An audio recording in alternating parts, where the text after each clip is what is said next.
So we just got our first in-depth look at the world of The Legend of Zelda Breath of the Wild, and oh boy am I stoked. So far from what it seems, Nintendo has turned Zelda into one of the most epic open-world games to bless our home consoles yet. Without further ado, let's get into my analysis of this video.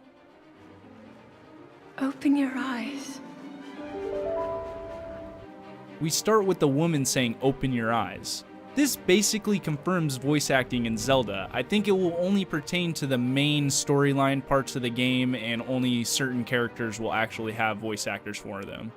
Opening up to a lush Hyrule field, we can see many things we've witnessed in previous trailers of the game.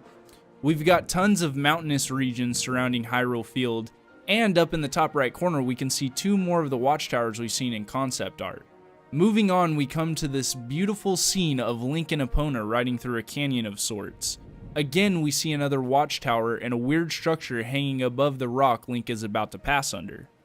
Quickly transitioning into an almost tropical setting, we can see tons of palm trees, and way up top on the right hand side of the screen, we can see a house atop the mountains with steam coming out of it.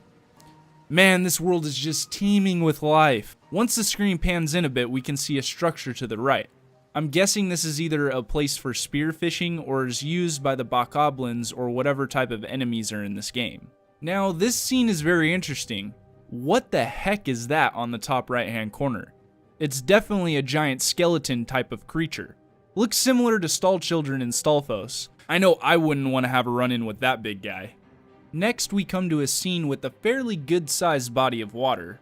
We've got some decaying structures in the background, a beautiful image of the passage in between the massive mountains, and ducks confirmed in Zelda Wii U, along with a quick clip of Lake Hylia or Hylia River.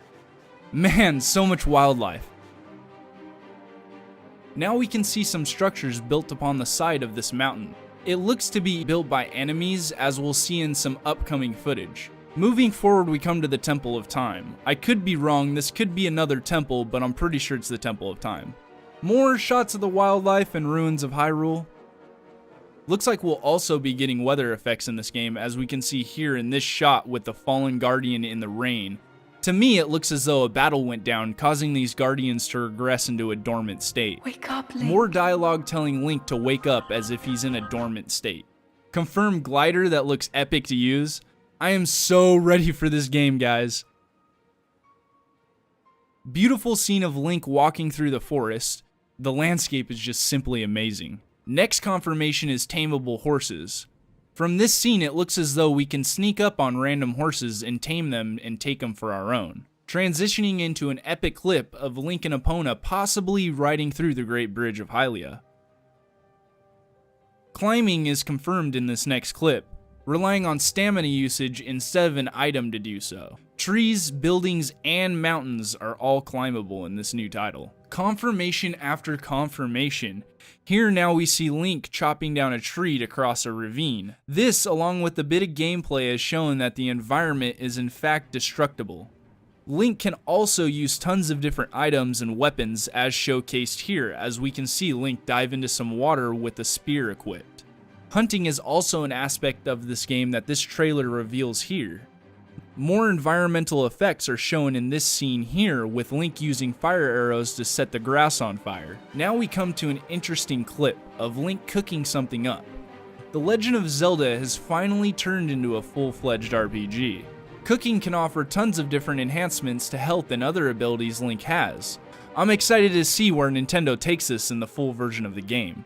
Stealth elements are also confirmed here, with Link distracting and sneaking up on the unsuspecting bokoblins. Rock rolling should also be another fun element to taking out enemies in one fell swoop. Hopefully we'll be able to create a full-on rock slide in certain instances. The Sheikah tablet is showcased next.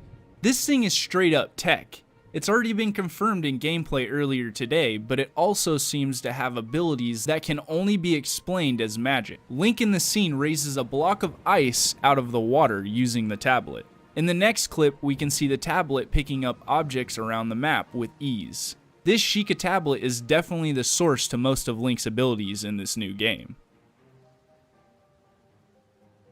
Coming to this clip, we can see the same structures atop the mountainside I mentioned before. As we can see, it's inhabited by bokoblins, which leads me to believe they built it or took it over at one point. Here they also show off Link using the spear as we saw earlier in the trailer. I don't know if this slow-mo clip is an actual ability, but if it is, it seems to be related to the bullet time used with the bow. Onward to this massive beast. We see Link using an axe to fight him off. This could possibly be this game's version of the moblins.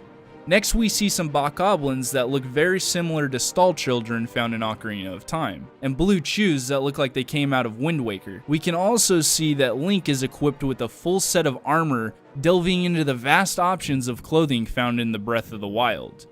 Enemy after enemy. In this clip we are introduced to a giant golem type creature. This has got me hyped for some epic monster battles. Now we come to a scene of different landscapes. We see Link running through what looks to be the Gerudo Desert and a snow peak type area. Then we come to a shrine newly introduced in this game. From the game footage shown earlier today, it's confirmed that there is at least 100 shrines acting as challenges to upgrade your Sheikah tablet. Once you complete a dungeon, certain things are unlocked afterwards. More shots of the Guardians and Link in the rain, and then we come to the closing scene of the Master Sword rusted in its pedestal. This Master Sword to me looks like the one found in A Link to the Past. With all the story confusion going on, it's very difficult to pinpoint an exact timeline placement at this point. Last, we see Hyrule Field and the title of the game.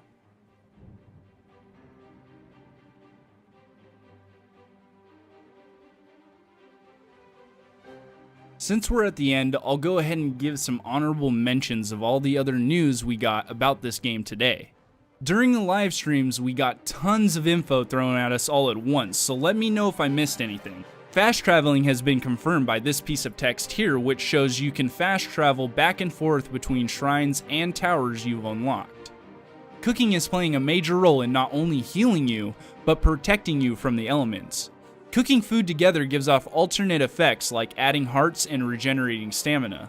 Bullet time was already a mechanic that we had seen used with the bow, but this time around we got a glimpse of it used with a sword and spear called Fury Attack. Eating and staying comfortable is an important integrated part of this game. If Link doesn't eat in certain situations, his hearts will start to deplete. The Koroks have also made a return. Ganon or Phantom Ganon can be seen flying over Hyrule Castle. Nintendo also announced 3 new Breath of the Wild amiibos. Tons more was dropped today. What I gave barely scratches the surface. So what did you guys think of this trailer? Did you guys like this style of content on my channel? Let me know your thoughts down below. You guys all have a good one. Peace out.